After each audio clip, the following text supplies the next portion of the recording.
เวลาที่เราดูภาพเมืองเก่าๆในอดีตสหภาพโซเวียตหรือประเทศในแถบยุโรปตะวันออกสิ่งแรกที่เตะตาเรามักจะเป็นตึกคอนกรีตบล็อกเหลี่ยมๆเก่าๆหน้าตาจืดชืดมันดูทึบแล้วก็ตันๆดูแน่นๆหนาๆราวกับหลุดออกมาจากหนังดิสโทเปียวันสิ้นโลกแต่ในขนาดเดียวกันบางครั้งเรากลับได้เห็นอาคารสาธารณะหน้าตาล้ำยุครูปทรงโค้งมนแปลกตา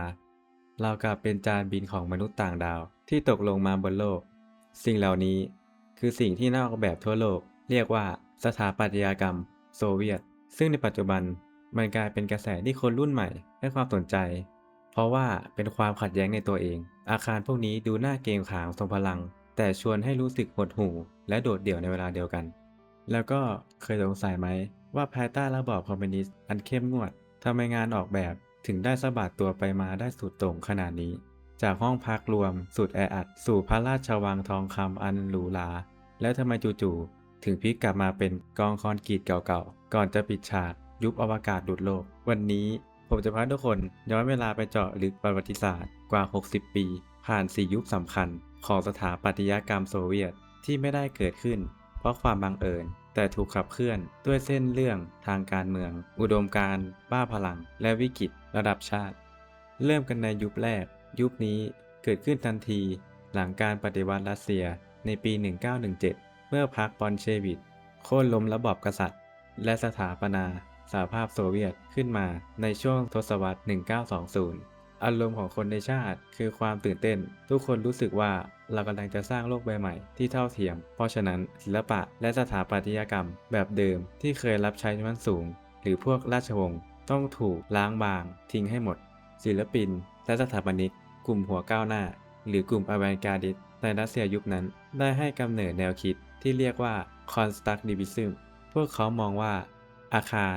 ไม่ใช่แค่ที่อยู่อาศัยแต่คือเครื่องจักรชิ้นใหญ่ ที่ช่วยขับเคลื่อนสังคม งานออกแบบยุคนี้จึงเน้นการตัดทอนรายละเอียดที่ไม่จะเป็นออกไป ไม่มีปูนปั้นประดับหรูหราไม่มีเสากรีดโรมัน มีแต่เส้นสายระนาบตรงๆ รูปทรงเรขาคณิตสี่เหลี่ยม วงกลมสามเหลี่ยม และโชว์โครงสร้างเหล็กกล้ากับกระจกอย่างตรงไปตรงมา โครงการที่เป็นตำนานที่สุดแต่สร้างไม่เสร็จในยุคนี้คือทัดลินทาวเวลหรืออนุสรณ์สถานแห่งสภาที่ 3 โครงสร้างเหล็กถัดเกลียวหมุนเอียงสูงกว่า 400 เมตร ซึ่งล้ำหน้ากว่าหอไอเฟลในยุคนั้น แต่สิ่งที่เปลี่ยนวิถีชีวิตคนจริงๆ คือแนวคิดที่เรียกว่าดอมคอมมูนาหรือคอมมูแนลเฮาส์บ้านพักอาศัยร่วมกันของชุมชน ตึกที่เป็นตัวแทนของยุคนี้คืออาคารนาคอนฟินในกรุงมอสโกรัฐบาลโซเวียตในยุคนั้นต้องการหล่อหลอมพฤติกรรมให้คนกลายเป็นมนุษย์สังคมนิยมใหม่ตึกนาคอนฟินจึงถูกออกแบบมาให้มีห้องนอนส่วนตัวขนาดเล็กสำหรับแต่ละครอบครัวแต่พื้นที่ใช้สอยอื่นๆเช่นห้องครัวขนาดใหญ่โรงซักผ้าห้องอาบน้ำโรงยิมหรือแม้แต่โรงเลี้ยงเด็ก ทุกคนต้องมาแชร์และใช้งานส่วนกลางร่วมกันทั้งหมดเป้าหมายคือการปลดแอกผู้หญิงจากงานบ้านเพื่อให้ทุกคนออกไปทำงานในโรงงานอุตสาหกรรมขับเคลื่อนประเทศอย่างเท่าเทียมแต่น่าเสียดายที่การทดลองทางสังคมผ่านตัวตึกนี้ไม่ได้ราบรื่นอย่างที่คิดเพราะความไม่อัดและปัญหาการจัดการระบบส่วนกลางในยุคนั้น แต่แล้วความฝันและความล้ำยุคของกลุ่ม Constructivism ก็ต้องจบลงอย่างรวดเร็วในช่วงต้นทศวรรษ 1930 เมื่อโจเซฟ สตาลินก้าวขึ้นมาเป็นผู้นำสูงสุดของสหภาพโซเวียตอย่างเป็นเสร็จ สตาลินมองว่างานศิลปะและตึกเรขาคณิตล้ำๆพวกนั้นมันเข้าใจยากสำหรับชนชั้นแรงงานทั่วไปและดูเป็นตะวันตกเกินไป สิ่งที่สตาลินต้องการคือศิลปะและสถาปัตยกรรมที่สามารถใช้เป็นเครื่องมือโฆษณาชวนเชื่อประกาศศักดาความยิ่งใหญ่ของระบอบคอมมิวนิสต์ให้โลกเห็นอย่างชัดเจนนำไปสู่ยุคที่เรียกว่า Socialist Realism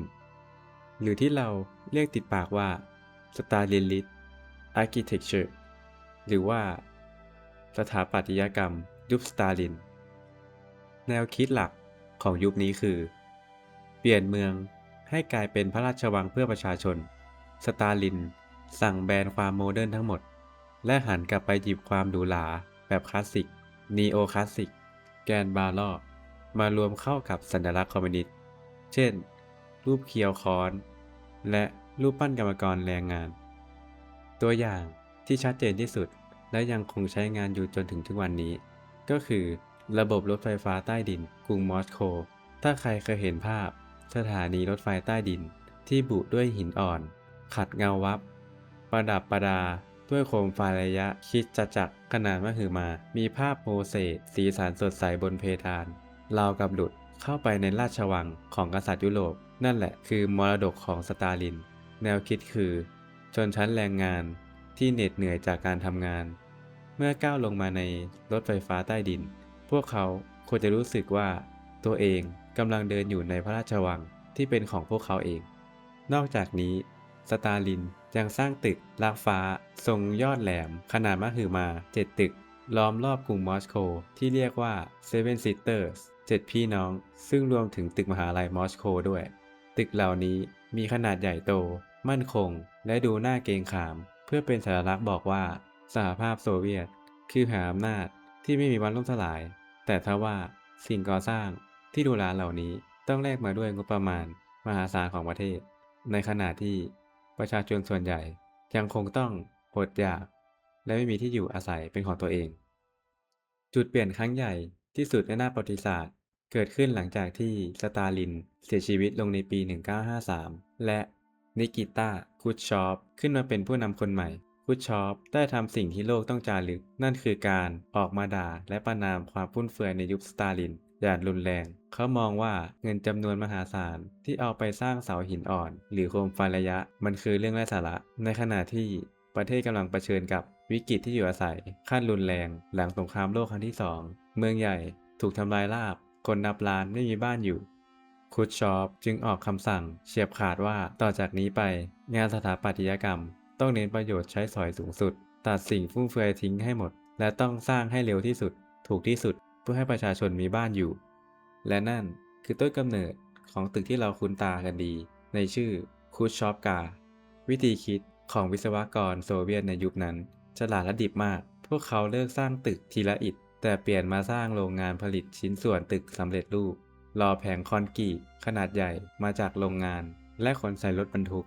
มาประกอบหน้างานเหมือนต่อเลโก้หน้าตาอาคารจึงออกมาเป็นบล็อกสี่เหลี่ยมเทาๆเหมือนกล่องไม้ขีดทุกห้องถอดพิมพ์เดียวกันขนาดเท่ากันเพื่อความเท่าเทียมตามอุดมการณ์และก็ตึกคุชชอฟกาทั่วประเทศส่วนใหญ่จะสูงแค่5ชั้นเท่านั้นทำไมต้องสูงแค่5ชั้น เพราะตามข้อกฎหมายทางการแพทย์และกฎหมายโซเวียตในยุคนั้นร่างกายมนุษย์สามารถเดินขึ้นบันไดได้สูงสุด5ชั้นโดยไม่ส่งผลเสียต่อสุขภาพดังนั้นหากสร้างแค่5ชั้นรัฐบาลก็ไม่จำเป็นต้องเสียเงินติดตั้งระบบลิฟต์ซึ่งช่วยประหยัดงบประมาณ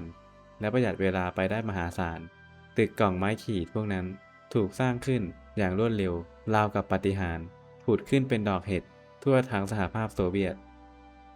ความถูกความถึกของตึกไปสอดคล้อง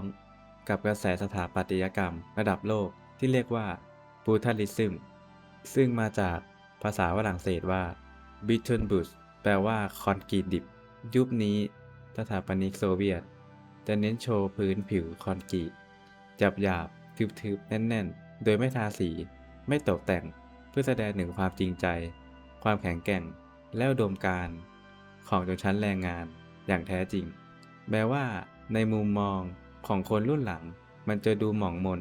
และน่ากลัวแต่สำหรับคนโซเวียตในยุค 1960 มันคือสัญลักษณ์ของความทันสมัยที่ทำให้ครอบครัวนับล้านได้มีห้องน้ำส่วนตัวมีห้องครัวส่วนตัวและมีบ้านเป็นของตัวเองเป็นครั้งแรกในชีวิตเมื่อเวลาผ่านไปจนถึงช่วงทศวรรษ 1970 จนถึง 1991 ก่อนที่โซเวียตจะล่มสลายสถาปนิกเริ่มรู้สึกเบื่อหน่าย กับตึกกล่องไม้ขีดสี่เหลี่ยมๆเทาๆประกอบกับในยุคนั้นเกิดยุคแห่งการแข่งขันทางอวกาศระหว่างโซเวียตกับอเมริกาความตื่นเต้นเรื่องจักรวาลและอนาคตจึงถูกถ่ายทอดลงมาสู่งานออกแบบเกิดเป็นยุคที่เรียกว่าเลดโซเวียตโมเดิร์นิซึมอาคารสาธารณะโรงแรมโรงละครหรืออนุสรณ์สถานในยุคนี้จะหลุดโลกไปเลย โครงสร้างคอนกรีตถูกดัดแปลงให้เป็นรูปทรงกลม ทรงโค้ง ดูล้ำยุค บางตึกเหมือนจานบิน UFO ที่กำลังจะบินขึ้นฟ้า บางตึกเหมือนดอกไม้คอนกรีตยักษ์ แต่ถ้าเราจะพูดถึงตึกที่เป็นไอคอนและเป็นตำนานที่สุดของยุคนี้ที่ผสมผสานความล้ำยุคและความดิบแบบบูทันดิซึมเอาไว้ด้วยกันต้องยกให้ตึกนี้ House of Soviets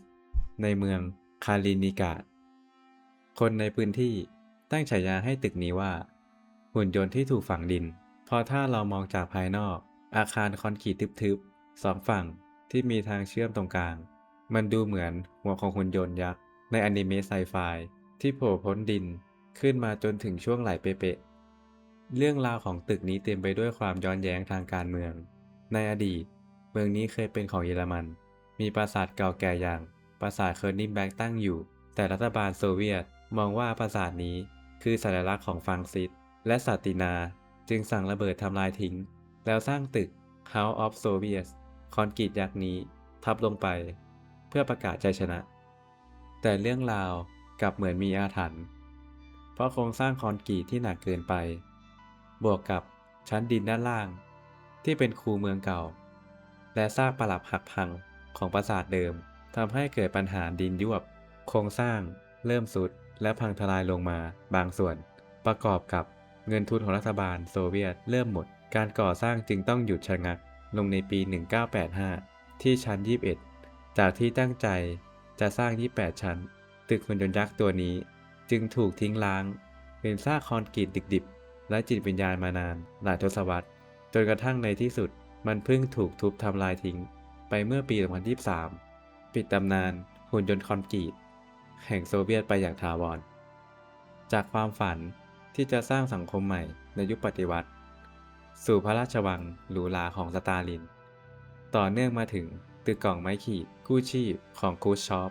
และจบลงที่ตึกอวกาศสุดล้ำจะเห็นได้ว่าตึกสไตล์โซเวียตที่เราเห็นว่ามันดูจืดชืดหม่นหมองหรือดูแปลกประหลาดในทุกวันนี้แท้จริงแล้วมันไม่ใช่งานออกแบบที่ไร้รสนิยมแต่มันคือบันทึกประวัติศาสตร์การเมืองที่ทรงพลังที่สุด